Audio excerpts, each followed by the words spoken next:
sobre, vou deixar ele mesmo falar um pouco sobre ele, tá? Mas quero agradecer desde já a presença aqui, né?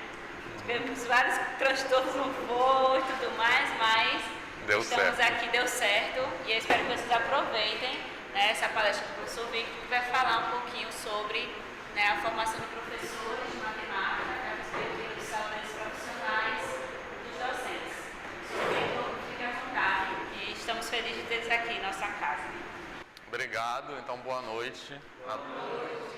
E também é um prazer maior ainda, certamente, de estar aqui mais uma vez, participando dessa atividade na UFAL. Então, além de agradecer, sobretudo, eu quero dar os parabéns pela organização e pelo engajamento, pela participação, pelo engajamento dos alunos da licenciatura, que a gente percebe no evento, que foi muito animador e muito gratificante participar das atividades à tarde. Conhecer um pouco das atividades, né, junto com os alunos da escola, etc. E queria também pedir desculpas como a Viviane falou, que a palestra era para ter sido ontem, né, mas aí teve um atraso de 7 horas no voo e aí não consegui chegar a tempo, mas faz parte. E como a Viviane falou, eu sou professor da UFRJ,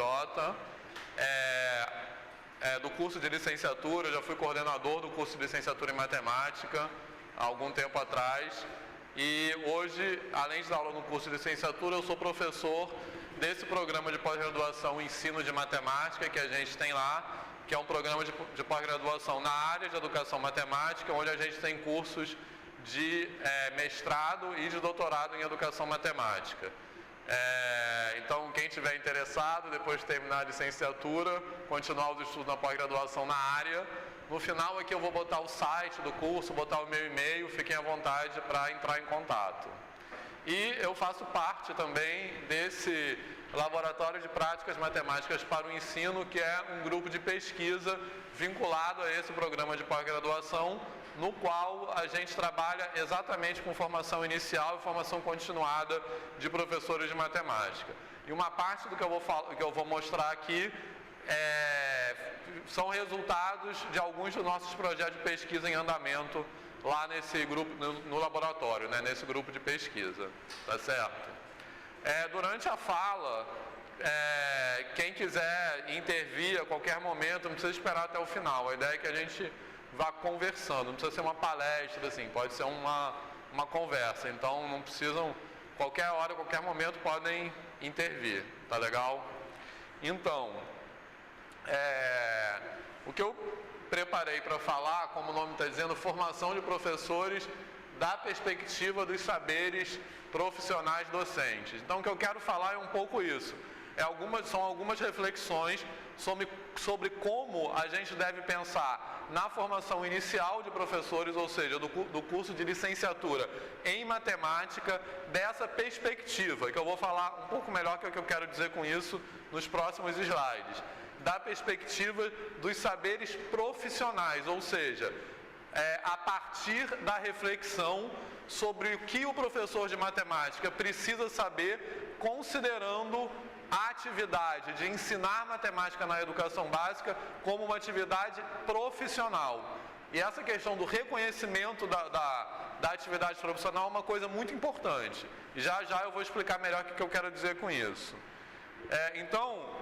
Mais detalhadamente, a estrutura da apresentação, basicamente são 3 partes, que eu espero dar tempo de falar de todas, vamos ver. Viviane, me ajuda quando tiver meia hora, por favor, Vivi. E a primeira parte seriam algumas reflexões, basicamente a partir da literatura de pesquisa na área de educação matemática, que tem denunciado a desconexão entre a formação de professores e a prática docente de sala de aula. Ou seja, muitas vezes aquilo que a gente aprende nos cursos de licenciatura, a gente tem a sensação de que não tem nada a ver com aquilo que a gente precisa saber para dar aula na educação básica. Isso é uma coisa que já há muitos anos tem sido denunciada pela literatura de pesquisa, como essas coisas são desconectadas.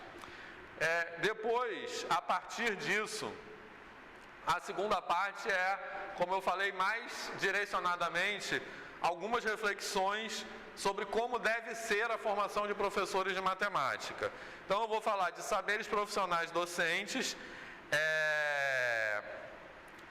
o que são esses saberes, e para a gente pensar o que são esses saberes, ou seja, o que se precisa saber para dar aula de matemática, a gente tem que pensar em duas outras coisas, que são, quando a gente fala de formar professores, a gente está falando de formar professores para que escola, e a gente está pensando em formar professores para ensinar que matemática, tá certo? Essas são questões que eu acho que até a formulação delas pode dar a impressão que elas têm resposta óbvia, mas ao longo da fala eu espero convencer vocês que a resposta delas não é óbvia, tá legal? E a terceira parte, se der tempo, eu quero falar alguns exemplos, em especial sobre a disciplina de análise real. Por que sobre a disciplina de análise real? Primeiro porque foi o motivo que Viviane me convidou, e depois porque eu acho que é uma disciplina. Quem aqui já fez análise real? Ninguém? Tá, só ele, ninguém mais. Certo, mas você já deve ter ouvido falar, sim ou não? E o que vocês ouviram falar dessa disciplina? Hã? É pior que cálculo. É pior que cálculo, mas cálculo é legal, pô. Que é pior que cálculo. É uma disciplina que tem um pouco uma fama de ser uma disciplina difícil, etc. E que tem também muito uma fama de não ter nada a ver com a matemática da educação básica, né? Uma disciplina muito longe da matemática da escola. Então por isso eu escolhi essa disciplina para falar, tá certo? E para começar as reflexões iniciais da primeira parte da palestra, eu quero começar contando um episódio que aconteceu. Então, quando a gente criou o curso, o nosso curso de mestrado em ensino de matemática, como eu falei, ele existe desde 2006, e o curso de doutorado em ensino de matemática foi criado mais recentemente. A primeira turma ingressou em 2015. Mas eu vou botar uma pergunta aí, uma questão de matemática, que caiu na prova de seleção para esse curso de mestrado em ensino de matemática, na primeira turma dele, que foi para o ingresso da primeira turma, que foi em 2006. Tá legal? Então a questão, tá dando para enxergar? Não. Tá? Então a questão foi essa aí, ó. Considere a dízima periódica alfa igual a 0,999999. Beleza? Aí a gente perguntava quais dessas afirmativas é verdadeira, né? Alfa, então, é essa dízima, 0,9999. Então, o valor dessa dízima, ele é um número real maior do que 1, ele é igual a 1 ou ele é menor do que 1? Essa era a pergunta, tá certo? Então, como vocês responderiam essa pergunta? Alguém quer? Hã? Igual a 1, ele falou, quer mais? Fala. Igual a 1. Por que é igual a 1? Como você justificaria que é igual a 1? Naquela fração Uhum. periódica. Tipo, A equação não poderia chegar que era 1. aquela fórmula que leva a fração geratriz, certo? Essa é uma justificativa possível. Alguém sabe outra justificativa? Mas enfim, daqui a pouco a gente vai voltar a falar nisso. Mas o que eu quero falar para essa questão é uma coisa que na época nos surpreendeu muito, que foi como ela foi respondida. E na verdade, grande parte dos candidatos, na época, como hoje há muitos mais, mas como era um dos poucos cursos de pós-graduação na área, tinha muitos candidatos. Hoje, como há mais cursos, já diminuiu esse número, mas na época a gente recebia cerca de 300 candidatos, que eram quase na sua totalidade professores de matemática em atuação na escola básica, tá certo?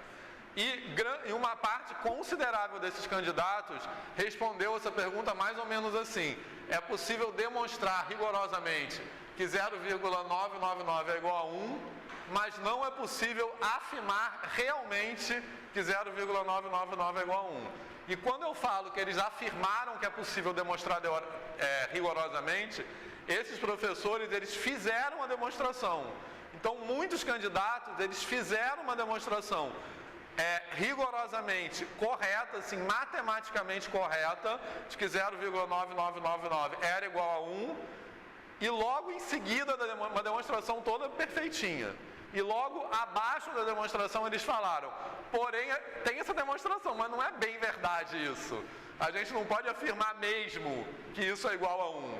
Então, apesar de ter feito a demonstração correta, eles falavam que, na verdade, 0,999 é um número real muito próximo de 1, ou um número real infinitamente próximo de 1, ou um número real que tende a 1, alguns falaram isso, ou o último número real antes de 1, tá?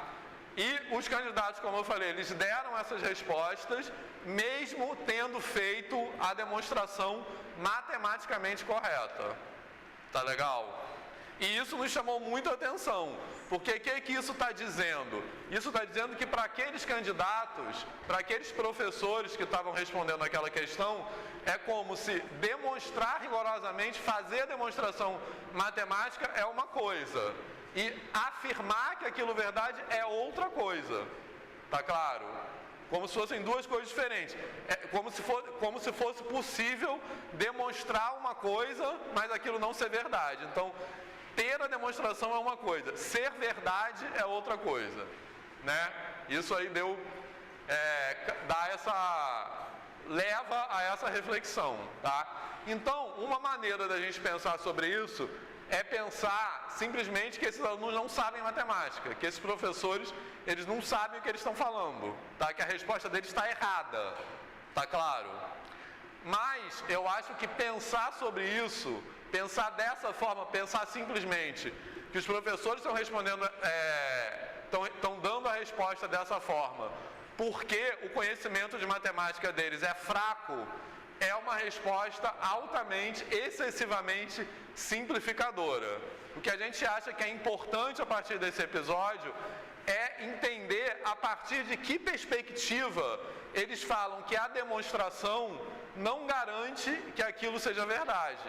Eles podem, por exemplo, estar querendo dizer com isso que uma demonstração matemática não é suficiente para que aquilo se estabeleça, para que eles possam convencer os alunos da escola básica da verdade daquilo. Isso é uma outra maneira de interpretar essa resposta, em lugar de simplesmente dizer que esses professores não sabem nada. E dizer que esses professores não sabem nada é o que muitas vezes nós que estamos na universidade dizemos. E eu acho que essa é uma fala que a gente tem que reconstruir, tá? Então, na verdade, em lugar de pensar nessa resposta como simplesmente uma evidência de deficiência de conteúdo matemático dos professores, eu acho que tem duas reflexões que essa questão pode nos levar. Uma é em que contexto se deu a formação inicial, ou seja, a licenciatura daqueles professores, né? Como foi a aprendizagem de matemática deles na licenciatura que pode ter levado a esse tipo de resposta. E outra que pensamento matemático esse aluno está produzindo. Esse aluno que eu quero dizer é o candidato que deu aquela resposta. A segunda pergunta, por exemplo, eu posso pensar dessa forma. Eu posso pensar que em vez dele estar errado, ele está tendo uma reflexão sobre a diferença entre a matemática formal e a matemática que a gente precisa para explicar na escola. Tá certo? Mas, na verdade, essa pergunta nós poderíamos falar muito sobre essa segunda pergunta. Como esse aluno está pensando matematicamente. Mas eu dou a disciplina de análise e eu procuro exatamente fazer isso. E eu acho que isso que você falou ele tem a ver, na verdade, com as três coisas. Tá certo? Porque... Fala. A segunda também com relação, porque a gente está tendo que rever um pouco de lógica. Aham. Naquela parte do rigor da demonstração. E a gente teve agora que ver um vídeo sobre o rigor também. Aham. Que era sobre redação matemática. É do Daniel, né, de Campina Grande. E a gente viu que a gente tem falhas até em português. Sim, pois é. Quer dizer, na verdade, isso que você está falando é assim, que dar aula na escola básica significa muito mais do que saber o conteúdo matemático só, entendeu? Acho que esse exemplo é bem legal, porque como eu falei, ele tem a ver com todas as afirmações, ele tem a ver, o que ele está falando assim, as questões da disciplina de análise, que procuravam relacionar o conteúdo de análise com a matemática da escola básica, eram às vezes as mais difíceis, entendeu? Então, isso tem a ver que isso aqui não é verdade, tá certo? E a segunda também, as duas primeiras também não são verdade. Aquele conteúdo da escola básica, se você for entrar naquilo, aquilo não é uma coisa simples. Para a gente entender, para a gente saber como professor, como explicar aquilo na escola, a gente precisa fazer um mergulho nesse conteúdo que não é simples. Tá legal? Beleza? E continuando aqui, então voltando a essa questão. Como ele falou, muitas vezes a gente simplesmente, na escola, a gente dá a fórmula, tá? Então, essa questão aí, como ela pegou o grupo de alunos que ela pegou na pesquisa dela, que eram alunos de top nas disciplinas de matemática avançada, nenhum conseguiu responder essa questão. Nenhum. Essa questão foi uma questão que teve 0 respostas certas. E como é que os alunos responderam isso? Nenhum respondeu a pergunta adequadamente. Então, alguns confundiram divisão por meio com divisão por 2. Vocês não entenderam o problema. Entendeu? Vocês me deram um exemplo que na verdade era divisão por 2. Tá legal? E no caso que ela queria era divisão por meio, aquilo ali. Divisão quando divisor é meio. Tá? Alguns explicaram a estrutura algébrica formal, ou seja, o que eles disseram? Como que o conjunto dos números racionais é um corpo, então tem inverso multiplicativo, então dividir, multiplicar pelo inverso, aí que chega na fórmula. Tá legal? Mas isso, você falar a estrutura algébrica formal, não é um contexto matemático que possa ser dito na escola básica para explicar aquele aluno. Tá legal? Eu não quero dizer com isso que conhecer a estrutura algébrica formal não seja importante. Mas é tipo assim, é necessário, mas não é suficiente. Você tem que conhecer a estrutura algébrica, mas a resposta à pergunta também não é essa. Tá legal? Depois, e outros simplesmente se declararam incapazes de responder. Falaram, não sei, não tenho a menor ideia de como eu ensinaria isso na escola. Embora estivessem se formando em matemática. Eu quero substituir isso aí por outras 3 premissas, na verdade, tá? Que são, então primeiro, ensinar matemática na escola básica é uma atividade profissional e sendo uma atividade profissional, ela tem que ter práticas e saberes próprios, tá legal? Então, vocês acham isso óbvio? Que ensinar matemática na escola básica é uma atividade profissional, ou seja, que ser professor de matemática na educação básica é uma profissão. Vocês acham que isso é óbvio? Tá, eu concordo com essa afirmação. Mas isso, na verdade, não é uma coisa que é unânime, digamos assim. Tá legal? Porque tem muitas falas que são faladas socialmente que denotam que como ser professor de matemática não é considerado uma profissão. Por que não é considerado uma profissão? Porque é considerado muitas vezes uma atividade que qualquer um pode fazer. Tá legal? Certo? Que você pode botar qualquer, por exemplo, é concebível hoje em dia botar um engenheiro para dar aula de matemática na educação básica. Você falar um engenheiro, ninguém fica chocado. Você falar, tem um engenheiro civil dando aula de matemática na educação básica. Tranquilo? Mas se você falar que você é professor de matemática, você vai projetar uma ponte. Vocês acham que alguém vai ter coragem de passar nessa ponte? Não, acho que não. Mas as pessoas têm coragem de entregar o filho para o engenheiro da aula. Isso são coisas que denotam que ser professor de matemática não é considerado uma profissão. Porque se é uma atividade que qualquer um pode fazer, então ela não é uma profissão. Tá claro? É isso que eu quero dizer. E às vezes até falas que pretendem ser elogiosas e que a meu ver não são elogios. Tipo assim, quando falam às vezes... são coisas que a gente tem que desconstruir. Falam às vezes assim, ser professor é uma vocação, é um sacerdócio, não falam umas coisas assim. Mas, tipo, tudo bem, tudo é uma vocação. Para qualquer coisa que você faz, você tem que ter uma vocação. Mas eu acho que a gente tem que afirmar que é uma profissão, porque se for só uma vocação, então não precisa ter salário, não precisa ter condições dignas de trabalho, é uma coisa que você faz por caridade, e não é uma caridade, tá? Oi? É uma coisa assim que é quase como se fosse uma religião, né, assim. Professor de matemática, padre, não é? Tem que desconstruir isso. E depois, considerando que aquilo é uma profissão, que ser professor é uma profissão, então a formação tem que ser pensada a partir das necessidades dessa profissão. Tá legal? Então a gente tem que pensar no curso de licenciatura da perspectiva de qual é a atividade profissional que o professor tem que ter. Tranquilo? E uma terceira coisa é pensar que a gente está formando professores, é aquilo que eu falei no começo. Para que escola a gente está formando professores? Tá certo? E eu acho que em matemática a gente está muito acostumado a não pensar em quais são os objetivos da escola. Tá legal? E a gente está muito... O ensino de matemática, como eu vou falar em seguida, quer dizer, por que eu estou falando isso? Para que escola a gente está formando professores?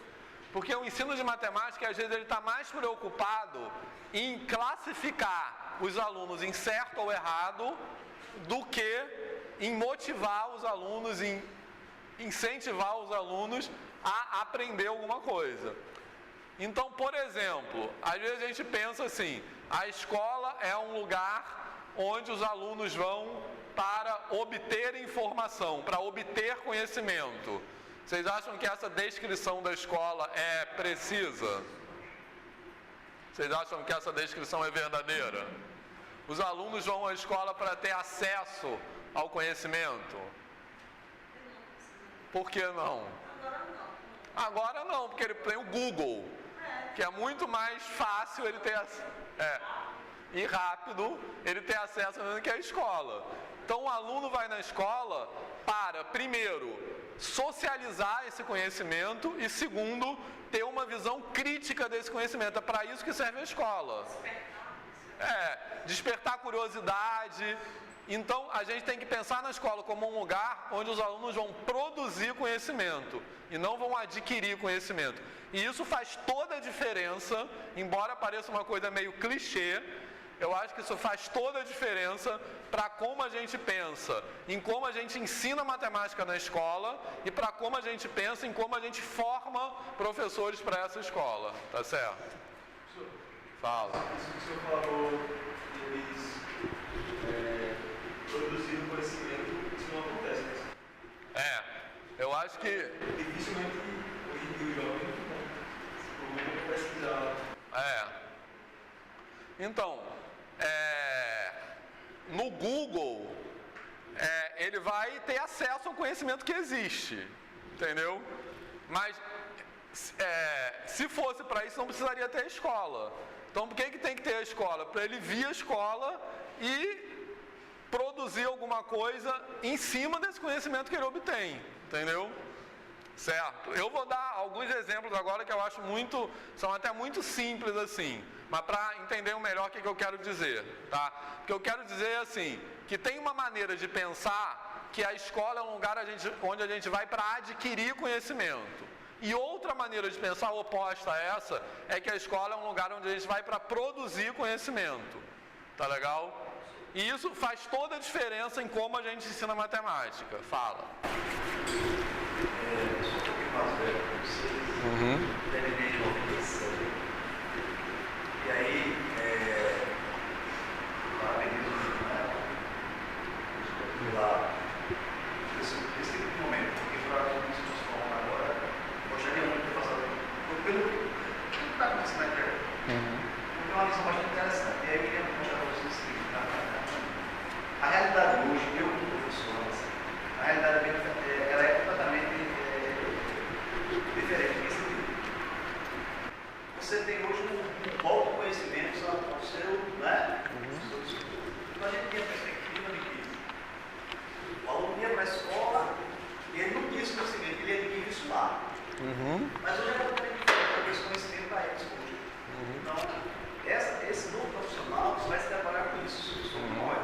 Exatamente. Só que a escola inverte completamente a concepção. É. Eu acho que aí é onde a gente tem o grande salto, né? Você Isso. observar que agora o conhecimento está aí, comigo, informação Isso. em todo lugar. Exatamente. A questão é você saber como é que você compacta isso no momento da escola.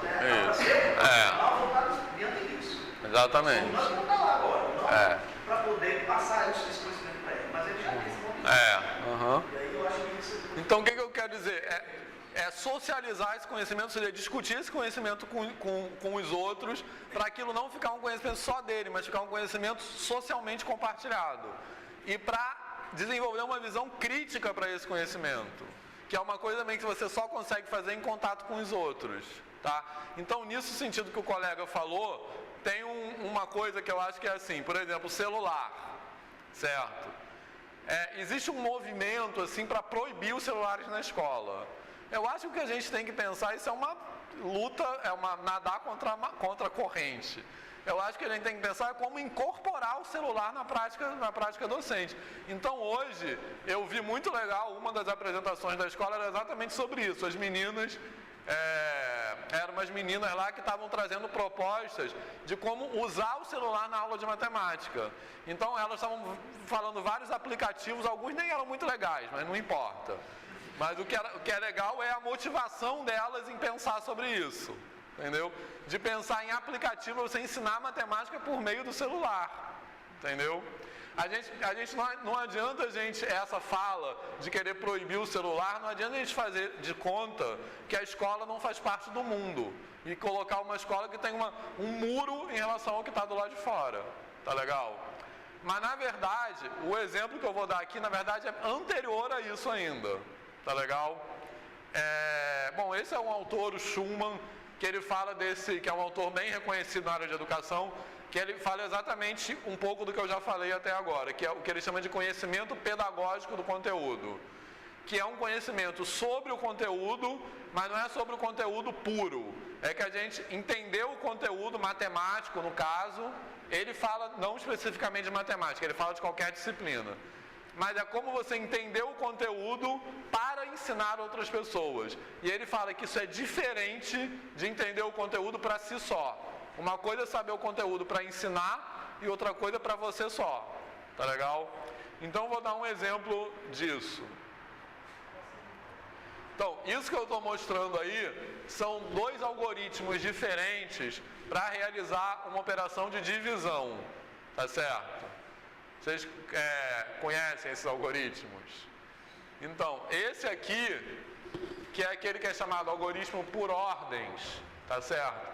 É o algoritmo padronizado que é, em geral, ensinado na escola. Tá tranquilo? O segundo algoritmo ali da direita, que a gente chama às vezes de um algoritmo por estimativas. Vocês conhecem aquilo ali? Entendem o que está... Nunca viram isso? E não entendem o que está acontecendo? Não viu? Nunca viu. Mas está entendendo o que está acontecendo. Tá. Então, o que ele está fazendo aqui? Ele botou aqui o número 10. Por que ele começou com o número 10 ali? Por que ele começou com esse número? Poderia ser outro número que não o 10? Alguém acha que poderia ser?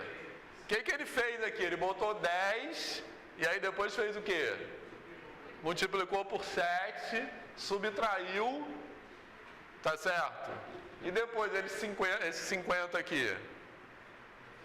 Também ele botou o 50 lá, então na verdade subtraiu e foi continuando a dividir. Então na verdade o que ele está fazendo aqui? Ele está chutando valores. Ele está dividindo o número por partes. Tá legal? Beleza?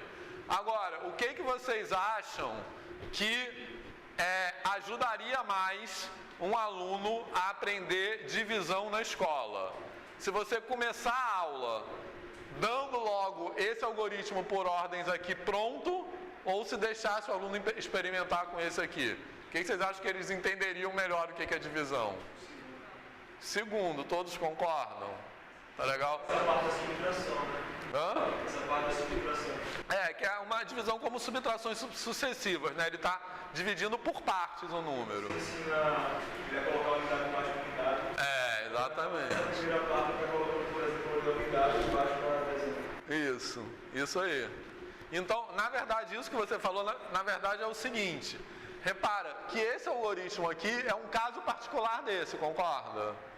Certo? Ele chama algoritmo por ordens, porque na estrutura do algoritmo da divisão, essa estrutura, como qualquer operação, envolve uma decomposição, tá legal? Só que essa decomposição aqui, ela é feita pelas ordens decimais. Você divide centenas, depois divide dezenas e divide unidades. Tranquilo? E aqui, você usa uma decomposição qualquer.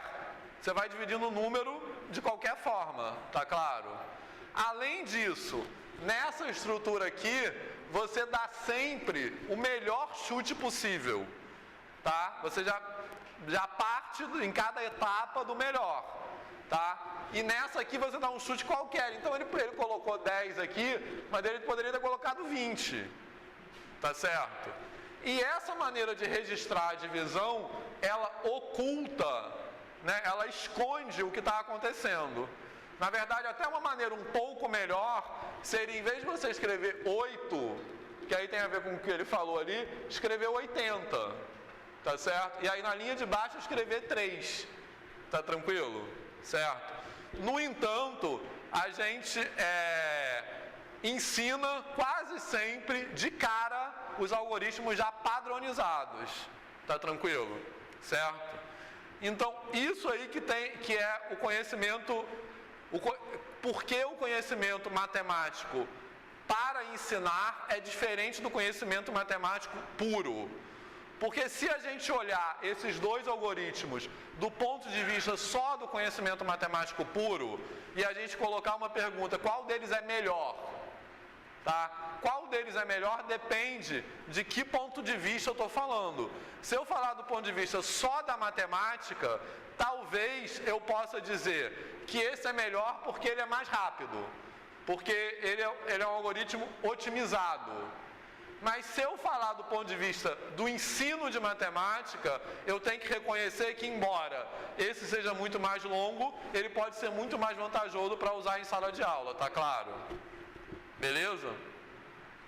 E aquela diferença que eu estava falando entre a gente pensar na escola como um lugar de aquisição do conhecimento ou a escola como um lugar de produção do conhecimento tem a ver com isso também, porque na maioria das vezes na escola, eu estou falando na escola, mas na universidade é assim também, tá?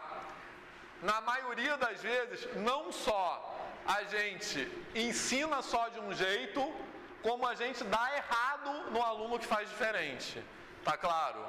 Muitas vezes a gente chega na escola e um aluno que faz um procedimento diferente daquele padronizado, o professor chega e dá errado, tá claro? Então, isso que eu quero falar é uma escola que ela desestimula a produção, a criatividade, a produção de conhecimento. Tem muitos exemplos disso, disso aí. Outro exemplo disso, que eu acho que é bem típico, assim, que é decomposição em fatores primos, tá certo? Muitos professores ensinam que você tem que decompor na ordem, dividindo primeiro por 2, depois por 3, mas não precisa, pode dividir na ordem que você quiser. A multiplicação não é comutativa. Então, tem professores que não só ensinam que tem que ser na ordem, como dão errado no aluno que faz em outra ordem. Tá legal? Então é isso que eu quero dizer, entre você pensar em aquisição e produção do conhecimento. Fala. Eu acho que os adeptos também são, acho que dança algumas coisas aqui até aquelas músicas, né? A minha mãe era em português e tem 20 anos que ela não foi matemática. Mas uma vez ela estava com tudo daquela 1, 2, 3, 3, 2, 1, tudo sobre 2 ali. Do seno e cosseno. Sim, exatamente. Isso aí. Ela nem sabe como usa ou porquê daquilo, mas ela não esqueceu. Eu também, às vezes, pode ter que não ter muito tempo, mas uma vez ou outra ela lembra, uma música que eu aprendi. Não, eu acho assim. Eu acho que os macetes, eles não precisam ser proibidos, mas não pode ser só um macete, entendeu? Quer dizer, tem que ter uma construção de conhecimento para sustentar aquilo. Porque, às vezes, quando eu falo assim, os alunos falam, se a gente der uma demonstração na escola, o aluno vai entender. Primeiro, dar uma demonstração na escola, o conceito de demonstração para dar na escola não é o mesmo da universidade, é outro contexto. Depois, eu acho que muitas vezes ele pode até não entender uma justificativa, mas pelo menos ele vai saber que existe a justificativa. Ele não vai achar que aquilo é uma coisa que Deus falou, entendeu? Não é uma coisa assim caída do céu, tá tranquilo? Certo? Bom, então, voltando a esse exemplo aqui, na verdade, uma resposta para isso, lembram da pergunta, tá aí repetida, que contextos podem ser usados na escola básica para introduzir a divisão por meio, tá? Lembram daquilo? Que ninguém conseguiu responder, etc. Então, uma resposta é isso, uma possível resposta é a gente pensar a divisão, na verdade, a operação de divisão, ela tem dois significados. A divisão como repartição e a divisão como medida. A divisão como repartição é aquele tipo assim, é esse aqui, ó. Eu tenho, não, desculpa, vou voltar lá. Eu tenho um saco com 30 balas e quero dividir em 5 crianças, tá legal? Então eu tenho uma quantidade e eu vou dividir aquela quantidade igualmente num determinado número. É uma ideia de repartição, tá legal? Mas tem uma segunda ideia que é associada à divisão, que é a divisão como medida, que é uma ideia que tem a ver com quantos cabem. Tá beleza? Então, para esse problema aqui, eu quero dividir 30 balas em saquinhos de 6 balas. O que eu estou perguntando com isso? Eu estou perguntando quantas vezes 6 balas cabem dentro de 30 balas. Tá legal? Então, nessa pergunta aqui, por que 4 dividido por meio dá 8? Porque meio cabe 8 vezes dentro de 4. Tá legal? Não tem muito como eu usar essa interpretação de repartição para falar disso. Então a ideia daqui é usar uma ideia de quantos cabem. Porém, como isso não era discutido na graduação, nenhum aluno conhecia isso lá nos Estados Unidos na década de 80. Tá tranquilo? E nenhum aluno foi capaz de responder isso. Beleza? Então alguém aqui conhecia isso? Fala. Maria foi bem interessante, professor, porque eu falei que a graduação e fui ver exatamente esse conceito, né? Da graduação. E aí foi quando eu fui aprender exatamente essas duas diferenças. Isso aí. Então, é extremamente importante. Trabalhando com material chamado frações. É isso, que pode trabalhar isso aí. Estava com professores e colocou frações. Você colocava o seguinte: como é que você explica para ele que o meio mais um terço, sem usar o algoritmo? Isso. E aí todo mundo se decorou. Exatamente, isso aí. Lógico, como é que você explica isso? Para explicar todas as operações, né? A gente pode usar esses materiais aí. E a gente, em vez disso, usa logo o algoritmo, tá certo? E essas duas interpretações, qual delas é mais conhecida? A primeira, todos concordam? A segunda é muito pouco conhecida, então a gente deveria discutir isso no curso de graduação. E como a primeira era muito mais conhecida, ninguém sabia responder isso aqui. Tá legal? Mas deixa eu dar uma avançada aqui, peraí. Então, na verdade, o que eu quero dizer com isso é que quando eu falo que a formação do professor de matemática tem que partir do pressuposto que lecionar matemática na educação básica é uma atividade profissional.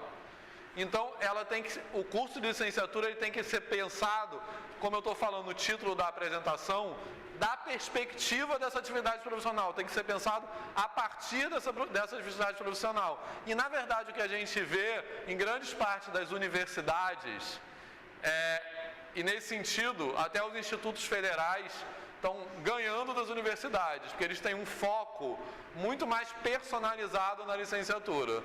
Então, o que acontece em grande parte das universidades, na minha universidade acontece isso, é que a licenciatura, ela vira um bacharelado mutilado, que eu chamo.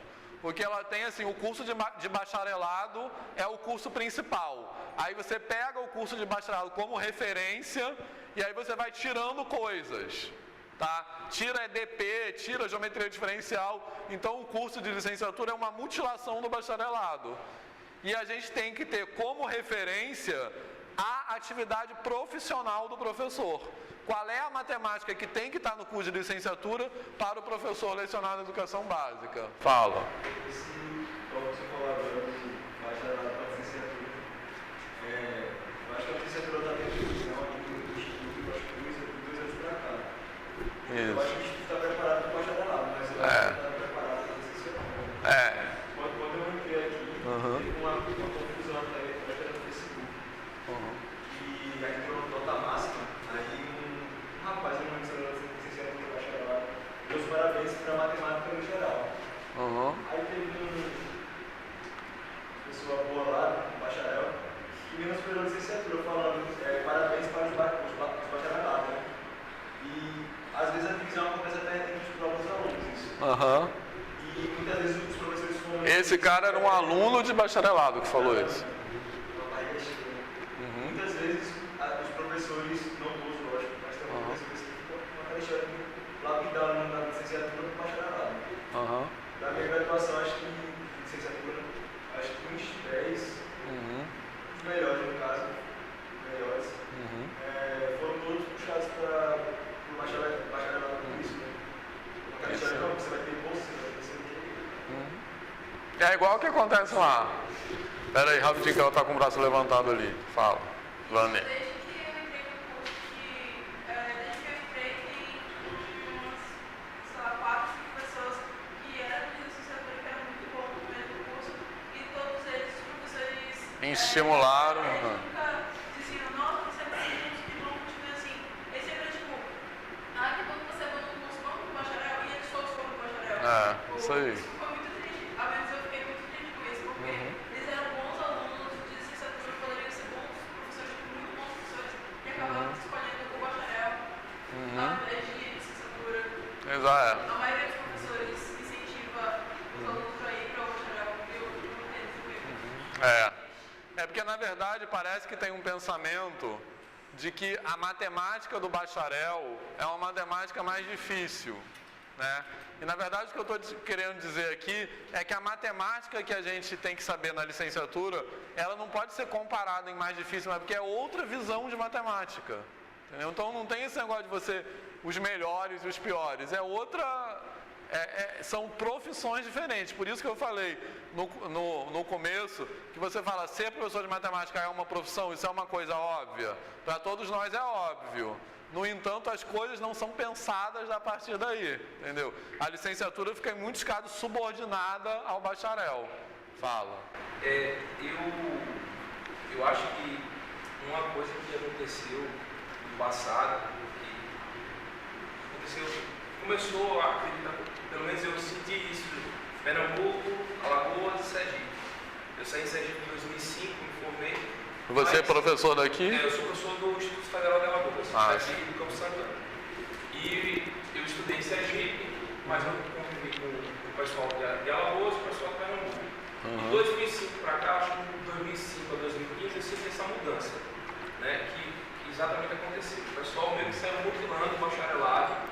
E eu acho que eles cometeram um erro muito grave. Eu acho que eles deveriam ter mantido as grades, porque eu acredito que o professor precisa ter formação matemática, isso eu defendo abertamente.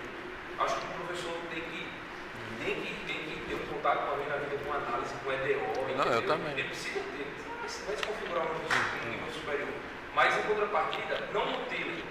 Mas o que acontece é que não se investe os departamentos em profissionais como o senhor, que como profissionais que a professora Viviane. Então, eu ia falar que tem a história da matemática, então currículos separados que criem profissionais que tragam essa visão, sem necessariamente mexer, criar esse aspecto de mutilação.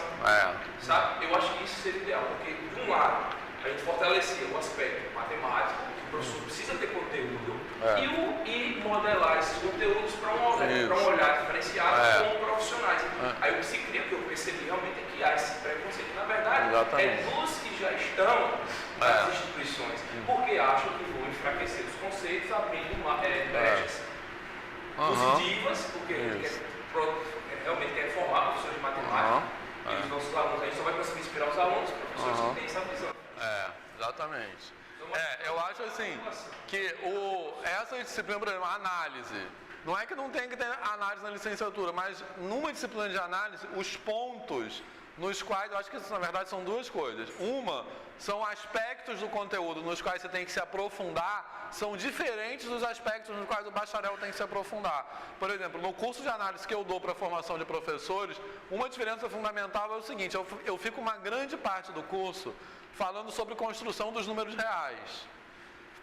Enquanto que num curso para bacharel, em geral você fala, R é um corpo ordenado completo em 15 minutos e vai em frente, entendeu? Eu acho que para a licenciatura você tem que ser um aprofundamento muito mais em números reais. Mas tem uma segunda coisa que eu queria falar, mas já nem vai dar tempo, que não é só no conteúdo, mas é na forma como a gente ensina. Às vezes a gente ensina matemática na educação superior de uma forma que passa um modelo que ensino de matemática tem que ser uma determinada coisa, que eu vou falar rapidinho daqui a pouco. Acabou o tempo, né? Mas... 5 minutinhos. Tá, fala.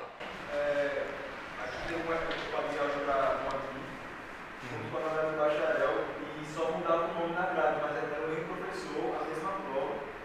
E antes de começar a matéria, o professor separou a grade, tipo, aqui do bacharel, para fazer a prova era a mesma, né? E para eles álgebra abstrata, para licenciatura, Isso. Os próprios professores ficam rotulando como alunos do bacharel, que acaba ensinando os alunos, né? Então os alunos começam a achar isso, que é triste. Exatamente. Mas então, como acabou o tempo, eu queria só falar mais uma coisa que tem a ver com isso aí, com a forma como a matemática é ensinada, tá legal? Eu acho que às vezes a gente pensa, como o Klein fala no começo, numa dicotomia entre a matemática da educação básica e a matemática da educação superior. Mas eu acho que a dicotomia que é realmente relevante para a nossa reflexão é entre o que eu estou chamando de uma matemática não problematizada para uma matemática problematizada. Então o que eu quero? Isso tem a ver mais com a forma como a matemática é ensinada. Então o que eu quero dizer com a matemática não problematizada? É uma visão de matemática, isso tem muito a ver com história da matemática também. É uma visão de matemática que ela é uma concepção puramente da matemática estabelecida, que é um corpo de conhecimento que sempre foi e sempre será da forma que é, ou então uma visão da matemática como uma coisa que evolui de uma versão mais atrasada ou mais primitiva para uma versão mais avançada. E esse desenvolvimento ele é feito por meio do trabalho isolado de certos gênios na história da matemática. Tá claro o que eu estou querendo dizer? Então a gente pensa às vezes, tipo assim, na matemática dos gregos era uma versão mais atrasada que a nossa matemática. E aí até tem uma coisa que se fala assim, da crise dos incomensuráveis na matemática grega. Já ouviram falar nisso?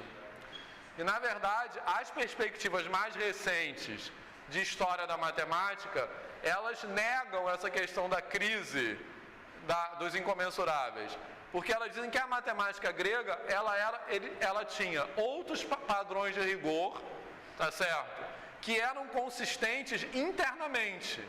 Então, para olhar para a produção matemática de um povo na história, a gente tem que olhar a partir do contexto daquele próprio povo e não olhar com os nossos olhos da matemática contemporânea. A matemática grega, por exemplo, ou a matemática egípcia, ou a matemática dos índios, da Amazônia, elas têm outras referências culturais. E a gente não pode avaliar essas matemáticas com o nosso prisma.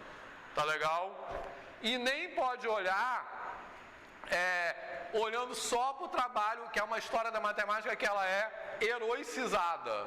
Você fala assim, tipo assim, como se Leibniz acordou um dia com uma ideia brilhante e falou, vou inventar o cálculo, tá certo? Quando na verdade tinha todo um contexto social e político no qual a invenção do cálculo se fundamentou, tá legal? E por que eu estou falando que essa visão não problematizada da matemática é relevante para nós como professores? Porque eu acho que ela leva a alguns mitos que se transferem para o ensino de matemática, tanto na educação básica quanto na educação superior, que eu vou falar agora para acabar. Então, esses mitos que têm a ver com essa visão da matemática são o seguinte, ó, e eu acho que esses mitos a gente tem que desconstruir tanto na educação básica quanto na educação superior, tá certo? Que são o seguinte: a matemática é uma ciência do rigor, então o ensino de matemática deve ser rigoroso. Concordam que existe esse mito? Que você tem que, professor de matemática, você tem que ser rigoroso, você tem que dar errado nos alunos, etc. O outro que tem a ver com ele: matemática é uma ciência da certeza, então não há lugar para o erro no ensino de matemática. Que é aquilo que eu falei anteriormente. Um aluno que faz uma coisa diferente, a gente tende a simplesmente dar errado em tudo que ele faz, tá legal? Sem olhar para como aquele aluno, que pensamento matemático aquele aluno está produzindo, tá certo? Depois, essa é bem importante, eu acho. Como a matemática é organizada em teoremas, então o seu ensino deve privilegiar a apresentação de respostas, quando na verdade, que seriam as demonstrações dos teoremas, quando na verdade o ensino de matemática deveria privilegiar a curiosidade para perguntas e não a apresentação de respostas, tá legal? Por exemplo, tem gente que defende assim: a gente não deve ensinar número real na escola, no ensino médio, porque no ensino médio o aluno não vai entender o que é o número real. Não tem problema que ele não vai entender o que é o número real.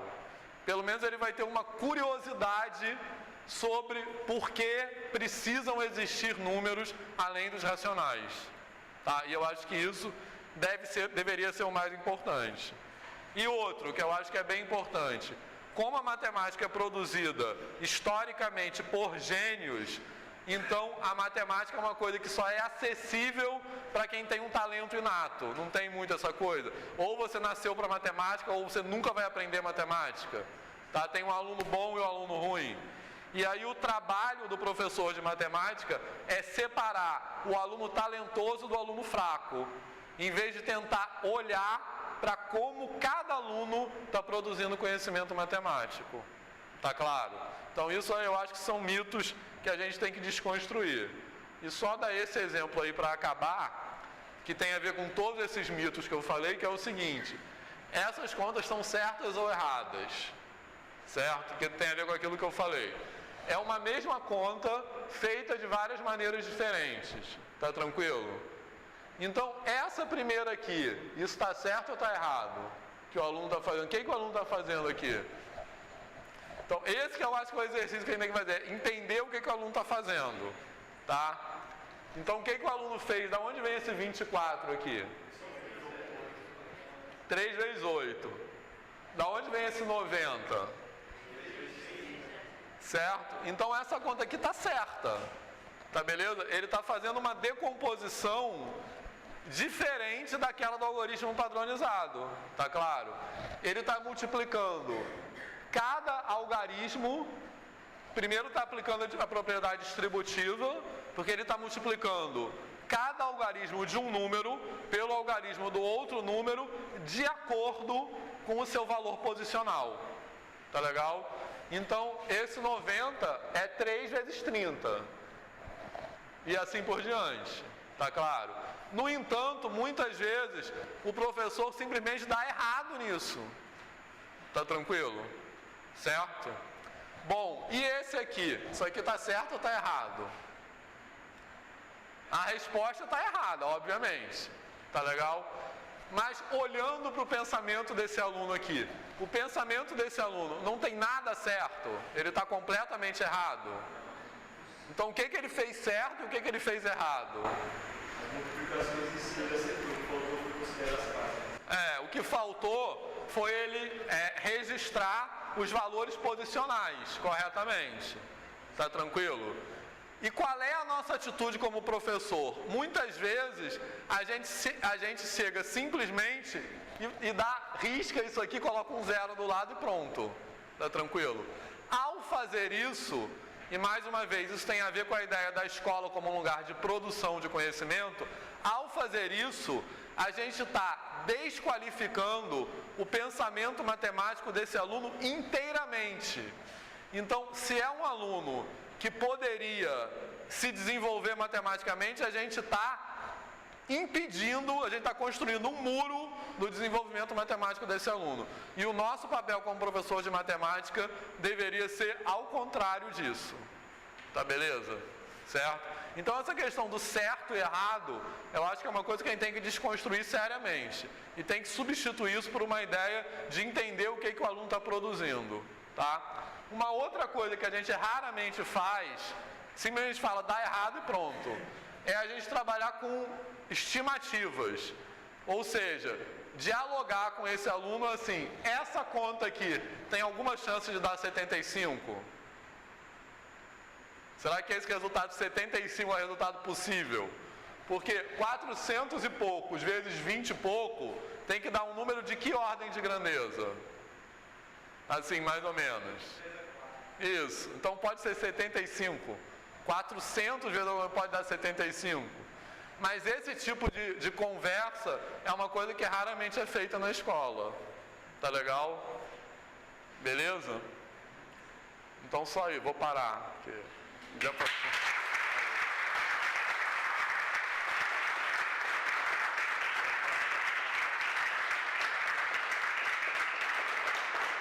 E na verdade, como eu estava falando, eu acho que o ensino é assim na escola básica, muito porque ele é assim na universidade.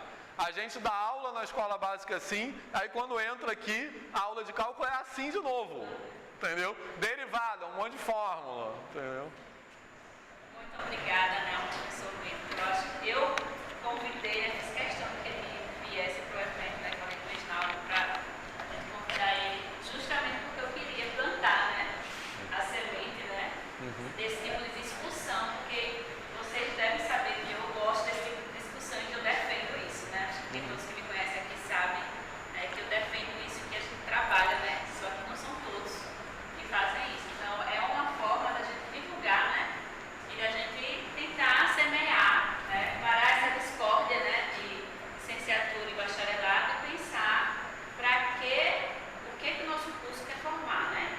A licenciatura forma para quê e para quem, né? Então, é nesse sentido que eu fiz questão. Eu acho que eu estou muito feliz, que pena que deu para ver tudo, né?